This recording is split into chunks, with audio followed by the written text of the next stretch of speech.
السلام علیکم دوستوں، وائی بی سی ورلڈ پہ آپ سب کا خوش آمدید۔ ہمارے اس چینل پہ بارباروس سیریز کا آغاز ہو چکا ہے۔ بارباروس سیریز کے آغاز میں ایک بوڑھا شخص ایک نقشہ لیے بیٹھا ہوتا ہے، پھر ایک آواز آتی ہے اور کہنے والا کہتا ہے کہ روایت ہے کہ عرب جسے بحر السفید کہتے ہیں اور ترک جسے بحر روم کہتے ہیں، وہ سمندر ایک ایسا درندہ ہے جس نے کئی بادشاہوں اور سلطانوں کے تخت اور تاج نگل لیے، یہاں تک کہ روم کا عظیم حکمران کیسر قزاقوں کے ہاتھوں پکڑا گیا اور اس سمندر میں جہاز پر غلام بن گیا۔ قدیم زمانے کے گھڑ سواروں نے اپنے سامنے یہ سخت سمندر پایا، لیکن انہوں نے اس سمندر کو برا نہیں سمجھا بلکہ ایک ماں کی گود پایا۔ انہوں نے ان سمندروں میں قلعے فتح کیے جسے بعد میں جزائر کا سمندر کہا جانے لگا۔ مدلی ان فتح شدہ قلعوں میں سے ایک تھا اور جنگ میں شامل ہونے والے جنگجوؤں میں سے ایک وہیں آباد ہو گیا اور اس کے 4 بچے تھے۔ لوگ نہیں سمجھ سکتے کہ 1000 ریاستوں کو نگل جانے والے سمندر میں 4 بیٹے کیا کر سکتے ہیں۔ مصیبت کا مقابلہ کرنے والے 4 بھائیوں نے بجلیوں کو روکا اور سمندروں کو سیل کر دیا۔ انہوں نے سمندر میں خون بہایا۔ سب سے پہلے جس نے سمندر میں سفر کیا اس کا نام بابا عروج تھا اور برسوں بعد دوسرے بھائی بھی اسی نام سے مشہور تھے جن کو بارباروسا کہا جانے لگا، لیکن ان کے لیے سمندر کے ڈاکو اور بعد میں سلطان بن جانے میں ابھی وقت تھا اور ان کے مشہور افسانے کی نامعلوم کہانی اب شروع ہوئی ہے۔ اس کے بعد ایک منظر سامنے آتا ہے جس میں ایک بہت بڑا جہاز سمندر میں سفر کر رہا ہوتا ہے۔ یہی بارباروسا کے سفر کا آغاز ہے۔ جہاز میں کچھ لوگ ہوتے ہیں جو اپنا کام کر رہے ہوتے ہیں اور ایک دم جہاز ایک چٹان سے ٹکراتا ہے تو سب چونک جاتے ہیں۔ جہاز میں سے ایک آدمی نمودار ہوتا ہے اور یہی آدمی بابا عروج تھا، اور اتنے میں ہی جہاز دوبارہ ایک چٹان سے ٹکراتا ہے۔ پھر بابا عروج اپنے ہاتھ کا اشارہ کرتا ہے تو ایک آدمی کہتا ہے کہ جہاز کو اوپر اٹھاؤ، تو کچھ آدمی جہاز کا بادبان لپیٹنا شروع کر دیتے ہیں۔ پھر 2 آدمی بابا عروج کے پاس آ کے کھڑے ہو جاتے ہیں۔ پھر بابا عروج کہتا ہے کہ جب سے ہم نکلے ہیں کپتان درد سے تڑپ رہا ہے۔ پھر ایک آدمی کہتا ہے کہ میں نے اسے 1000 بار کہا ہے کہ اس کا علاج ہم جانتے ہیں، پر وہ میری نہیں سنتا۔ پھر بابا عروج کہتا ہے کہ جس جہاز کے ہم محافظ ہیں اس کی سمت کا تعین کرنا بھی ہماری ذمہ داری ہے۔ پھر بابا عروج مڑ کر جہاز کے سپاہیوں سے مخاطب ہوتا ہے اور کہتا ہے کہ میں نے آپ لوگوں سے کبھی جھوٹ نہیں بولا اور میں نے آپ کو کبھی ایسی مصیبت میں نہیں بھیجا جس میں خود شامل نہ ہوں، اور آج میں بالکل واضح طور پر آپ کو سب کچھ بتاؤں گا۔ پانی پرسکون ہے لیکن گہرا ہے، ہمارا فرض اور ہمارا جہاز دونوں بھاری ہیں اور ہمارا ارادہ گزرگاہ سے بغیر کسی پریشانی کے گزرنا ہے، لیکن نقشے پر بھی یہی لکھا ہے کہ ہمیں دشمن کا سامنا کرنا پڑ سکتا ہے۔ 3 قسم کے لوگ ہوتے ہیں، ایک وہ جو بادشاہ ہیں، اور دوسرے وہ جو بادشاہوں سے ڈرتے ہیں، اور تیسرے ایسے ہیں جن سے بادشاہ خوفزدہ ہوتے ہیں، اور اللہ کا شکر ہے کہ ہم کبھی ڈرنے والوں میں سے نہیں رہے۔ آج چاہے ہمارے سامنے سمندری ڈاکو آئیں یا بادشاہ آئیں، میں نے انہیں ڈرانے کی قسم کھائی ہے۔ کیا ہماری قسم ہمارا مقصد ہوگی؟ جس پر سارے سپاہی کہتے ہیں کہ ہماری قسم ہمارا مقصد ہوگی اور ہماری جانیں آپ پر قربان ہوں۔ پھر سپاہی ان الفاظ کو بار بار کہنا شروع کر دیتے ہیں۔ پھر بابا عروج آگے آ کر کچھ محسوس کرتا ہوا سیٹی بجانا شروع کر دیتا ہے جو سمندر میں چاروں اطراف میں گونجتی ہے۔ اس کے ساتھ ہی اس کے سپاہی بھی کچھ گنگنانا شروع کر دیتے ہیں اور اپنی آوازوں کو بھی گونجتا ہوا محسوس کرتے ہیں۔ اس کے ساتھ ہی بابا عروج کہتا ہے کہ جہاز کو دائیں طرف موڑ دو، اور دوسری طرف سمندر میں ڈاکو جہاز پر سفر کر رہے ہوتے ہیں اور ان کے پاس کچھ قیدی بھی ہوتے ہیں۔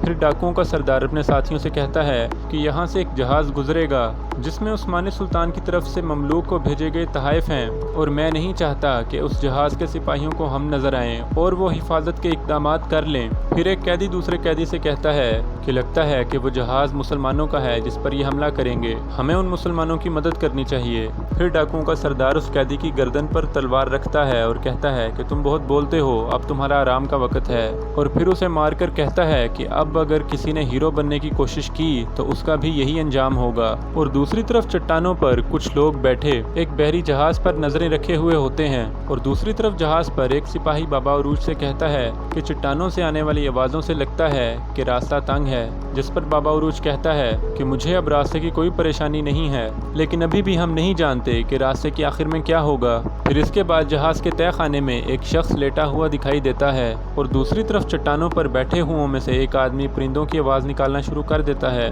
وہ آواز سن کر بابا عروج اپنے سپاہی ہورولجو سے کہتا ہے کہ کیا یہ بگلوں کی آواز ہے؟ جس پر ہورولجو کہتا ہے کہ ہاں بالکل۔ پھر بابا عروج کہتا ہے کہ جہاں تک میں جانتا ہوں تو بگلے کھانے کا سامان تلاش کرنے کے لیے سیدھا جہازوں کی طرف آتے ہیں۔ پھر ہورولجو کہتا ہے کہ آپ نے صحیح کہا، سمندر مچھلیوں سے بھرا ہوا ہے، لیکن وہ ہمارا کھانا لینے کے لیے جہازوں پر آتے ہیں تاکہ انہیں مشکل نہ ہو۔ جس پر بابا عروج کہتا ہے کہ یہ پرندے کب سے اتنے سکون سے رہنے لگے، اور دوسری तरफ डाकुओं का सरदार कहता है कि मुसलमानों का जहाज तंग रास्ते से गुजरेगा, हमारे साथी जल्द ही चट्टानों पर नमूदार हो जाएंगे। और दूसरी तरफ वो आदमी जो जहाज के अंदर लेटा था बाबा उरूज के पास आकर खड़ा हो जाता है, जिसका नाम इलियास था। फिर बाबा उरूज इलियास से कहता है कि झाड़ू लगा दो ताकि हम फिसल न जाएं, क्योंकि मुझे लगता है कि आगे दुश्मन हमारे मुंतजिर हैं। फिर एक आदमी जिसका नाम एलची हेराबे था बाबा उरूज के पास आ जाता है। फिर बाबा उरूज उसे कहता है कि आप अपने कैबिन में चले जाएं और हिफाजत करने वालों को अपने साथ रखें। और दूसरी तरफ डाकुओं का सरदार कहता है कि जैसे ही उनका जहाज हमें नजर आएगा हम तोपें चलाना शुरू कर देंगे, अगर वो रुक गए तो उनके लिए अच्छा होगा, वरना। और इसके साथ ही दूसरी तरफ बाबा उरूज अपने साथियों से कहता है कि सारे खुद को ढांप लें। फिर बाबा उरूज कुछ महसूस करते हुए कहता है खामोश, तो सब खामोश हो जाते हैं। फिर बाबा उरूज कुछ महसूस करता हुआ जहाज के ऊपर देखता है और जल्दी से तीर चला देता है और तीर दुश्मन की गर्दन में लगता है जो नीचे गिर जाता है। फिर बाबा उरूज को उसकी बाजू पर एक निशान नजर आता है और दूसरी तरफ वही निशान डाकुओं के सरदार की बाजू पर भी बना था।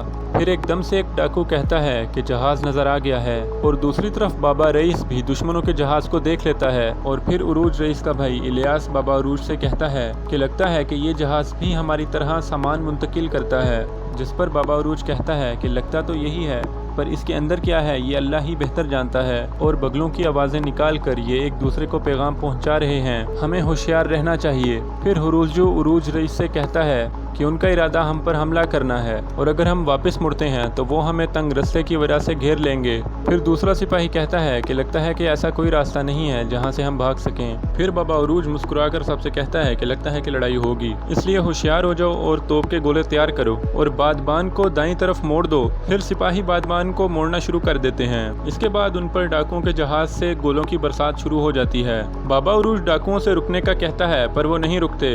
थोड़ी ही देर में बाबा उरूज के कहने पर उसके सिपाही भी आके गोले बरसाना शुरू कर देते हैं और फिर दुश्मनों का जहाज करीब आने लगता है, जिस पर बाबा उरूज कहता है कि जल्दी से अपनी कमानें लाओ क्योंकि हमला करने का वक्त आ गया है। फिर डाकू रस्सियों के जरिए उनके जहाज में आ जाते हैं और इसी तरह तलवारों से लड़ाई शुरू हो जाती है। और थोड़ी देर में डाकुओं का सरदार बाबा उरूज के जहाज पर आकर कहता है कि उस्मानी सुल्तान और ममलूक के तहाइफ हमारे हवाले कर दो और अपनी जान बचाओ हमसे, जिस पर बाबा उरूज कहता है कि ये तोहफे सुल्तानों के हैं, तुम जैसे डाकुओं के नहीं हैं और मैं समंदरों का सुल्तान हूँ। और दूसरी तरफ बाबा उरूज के जहाज में एलची हेराबे अपने साथी से कहता है कि हम पर हमला हो गया है और हमसे गद्दारी हुई है, जिस पर उसका साथी कहता है कि इसे गद्दारी नहीं तिजारत कहते हैं। और इतने में बाहर बाबा उरूज इलियास से कहता है कि अंदर जाकर एलची हेराबे का पता लो। और दूसरी तरफ एलची हेराबे अपने साथी से कहता है कि ये बदतरीन किस्म की गद्दारी है। फिर उसके साथी जो गद्दार थे उसे पकड़कर मारने ही लगते हैं कि इलियास वहां पहुंच जाता है और गद्दारों को मार देता है। और दूसरी तरफ डाकुओं का सरदार जान बचाने के लिए जल्दी से अपने जहाज पर चला जाता है और फिर जल्दी से बाबा उरूज भी उसके पीछे उसके जहाज पर जाकर कहता है कि तुमसे मैं मजलूमों का बदला लूंगा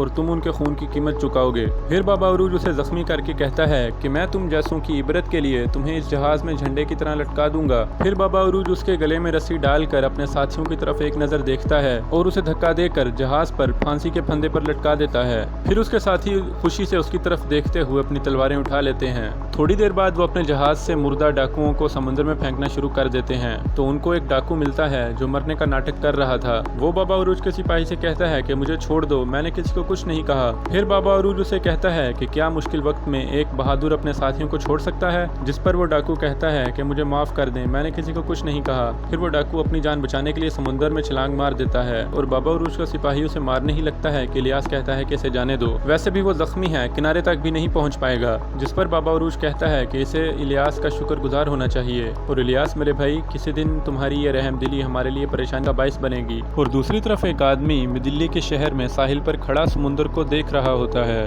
कि उससे एक शख्स पूछता है कि इसहाक साहब आप किसका इंतजार कर रहे हैं, जिस पर इसहाक कहता है कि आज मेरे भाई ने वापस आना है। जिस पर वो आदमी कहता है कि सुनकर अच्छा लगा, पर आपका कौन सा भाई वापस आ रहा है। जिस पर इसहाक कहता है कि और कौन होगा, खिजर आ रहा है। और इतने में एक शख्स इसहाक के पास आकर खड़ा हो जाता है। उसका नाम निकोला था और वो बाबा उरूज का सौतेला भाई था। फिर निकोला इसहाक से कहता है कि मैं भी आ गया, आखिर मेरा सौतेला भाई वापस आ रहा है। जिस पर इसहाक कहता है कि बिल्कुल पूरे दिल्ली को यहाँ होना चाहिए, दरअसल मैं तो ये सोच रहा हूँ कि उसके इस्तकबाल में 41 तोपों की सलामी देनी चाहिए। फिर इसहाक अपने बच्चों से कहता है कि वहाँ मत खेलो, इधर आ जाओ। फिर उसकी बीवी उससे कहती है कि जब आपको कोई नहीं मिलता तो आप हमसे लड़ना शुरू कर देते हैं। फिर इसहाक का बच्चा इसहाक से कहता है कि जब मेरे चचा सिलोनिका गए थे तो मैं बहुत छोटा था। फिर इसहाक सबसे कहता है कि तुम सब यहाँ क्यों जमा हुए हो? जिस पर इसहाक की बीवी कहती है कि आपने ही तो हमें सुबह सुबह खिज़र के लिए उठाया था, लेकिन आप अपने भाई के आने पर बहुत ज़्यादा खुश हैं। जिस पर इसहाक कहता है कि अब बस करो, तुम बहुत बोलती हो, तुमने पहले ही मेरा मूड ख़राब कर दिया है। जो इंतज़ार करना चाहता है वो खामोशी से करे। और दूसरी तरफ बहरी जहाज़ में एक शख्स खड़ा होकर समंदर को खुशी से देख रहा था। उसका नाम खिज़र था, जो इसहाक का भाई था। इतने में एक शख्स आकर उसकी जेब में हाथ डालने लगता है तो खिज़र उसको ज़ोर से मारता है, जिसकी वजह से वो शख्स बहुत भारी सामान के नीचे आने लगता है। तो खिज़र उसको जल्दी से अपनी तरफ खींचकर उसकी जान बचा लेता है। फिर वो शख्स खिज़र से कहता है कि मैं तो मजाक कर रहा था और मैं अभी अपने ही सामान के नीचे कुचलने वाला था। जिस पर खिज़र कहता है कि मैं माफ़ी चाहता हूँ कोस्तान कप्तान, मैंने सुना है कि दरिया में ऐसे चूहे हैं जो लोगों की जेब काटते हैं और मुझे लगा कि आप उन्हीं में से एक हैं। फिर वो शख्स खिज़र से कहता है कि आप एक ताजिर बन गए हैं, पर आपके मजबूत बाजू और तेज़ अकल से लगता है कि आप याकूब आगा की नस्ल से हैं, क्योंकि आपका रवैया ताजिरों वाला नहीं है। आप इतने चुस्त कैसे हो सकते हो? जिस पर खिज़र पूछता है कि मैं फिर किसकी तरह लगता हूँ? जिस पर वो शख्स कहता है कि आप बिल्कुल समुद्री सिपाहियों की तरह लगते हैं, बिल्कुल बाबा उरूज की तरह। जिस पर खिज़र कहता है कि मेरा नाम खिज़र है और मैं ज़रूरतमंदों की मदद करता हूँ, पर मेरा तलवारों से कोई ताल्लुक नहीं है और मैं बाबा उरूज की तरह नहीं लगता। फिर वो शख्स खिज़र के थैले को देखकर कहता है कि जब से आप आए हैं आपने इसको मजबूती से थामा हुआ है, लगता है कि इसमें बहुत कीमती चीज़ें हैं। जिस पर खिज़र कहता है कि यह हिकमत की वजह से वज़नी है और मेरे सिवा इसे कोई नहीं उठा सकता। इस पर वो शख्स कहता है कि आपकी ज़ुबान समुद्री डाकुओं की तलवार से तेज़ है, आपको तलवार रखने की ज़रूरत नहीं। और दूसरी तरफ निकोला खुशी से कहता है कि वो रहा जहाज़, मुझे नज़र आ गया है, खिज़र आ रहा है इसहाक भाई। और सारे जहाज़ को देखकर खुशी से जोश में आ जाते हैं। फिर इसहाक खुशी से कहता है कि मुझे भी नज़र आ रहा है, अब मछलियों की तरह हिलना जुलना बंद करो। और दूसरी तरफ जहाज़ पर खिज़र से वो शख्स पूछता है कि क्या आपको इसकी याद आती है? जिस पर खिज़र कहता है कि बिल्कुल, आखिर ये मेरा घर है और जब हम इससे दूर होते हैं तो हमें तकलीफ होती है, पर जब हम इसके करीब आते हैं तो हमें खुशी होती है। फिर वो शख्स जहाज़ को दाएं तरफ मोड़ने का कहकर वहां से चला जाता है। और दूसरी तरफ बाबा उरूज जहाज़ की छत पर खड़ा होकर कुछ सोच रहा था कि इतने में एलची हेराबे आकर कहता है अस्सलाम वालेकुम उरूज रईस। इस पर बाबा उरूज सलाम का जवाब देकर कहता है कि आपको मेरा नाम रईस बुलाने की ज़रूरत नहीं है, मैं अभी एक छोटी कश्ती का मालिक भी नहीं हूँ। इस पर एलची हेराबे कहता है कि चूंकि आपके भाई इलियास ने आपको आगा रईस कहकर बुलाया, इसलिए मैंने भी आपको आगा रईस कहकर बुलाना चाहा। ये सुनकर बाबा उरूज कहता है कि हमें बचपन से ही बड़ा तजारती जहाज खरीदने का शौक था, तब से ही इलियास मुझे आगा रईस कहता है और इसके अलावा हर कोई मुझे बाबा उरूज कहता है। फिर एलची हेराबे कहता है कि मैं आपसे माफ़ी चाहता हूँ, क्योंकि मैंने अनजाने में एलची की जगह एक डाकू को ममलूक के लिए तरबियत दे दी और आपने मुझे उन कमीनों की गद्दारी से बचा लिया। आपने मेरी रियासत की इज्जत को बहरे रूम में डूबने से बचा लिया। ये सुनकर बाबा उरूज कहता है कि मैंने आपकी हिफाजत के लिए यूनिटा से अपने पैसे वसूल किए हैं और उन पैसों को हलाल करने के लिए मैं मौत से भी लड़ सकता हूँ। जब आप बेकरी से रोटी खरीदते हैं तो क्या आप नान भाई का शुक्रिया अदा करते हैं? जिस पर एलची हेराबे कहता है कि दरअसल मैं करता हूँ। ये सुनकर बाबा उरूज और इलियास हंसना शुरू कर देते हैं। फिर बाबा उरूज कहता है कि मुझे आप अच्छे लगे हेराबे, आपका शुक्रिया, अब मैं जाकर दूसरों को देखता हूँ। ये कहकर बाबा उरूज वहाँ से चला जाता है और यहीं पर इस किस्से का इख्तिताम हो जाता है।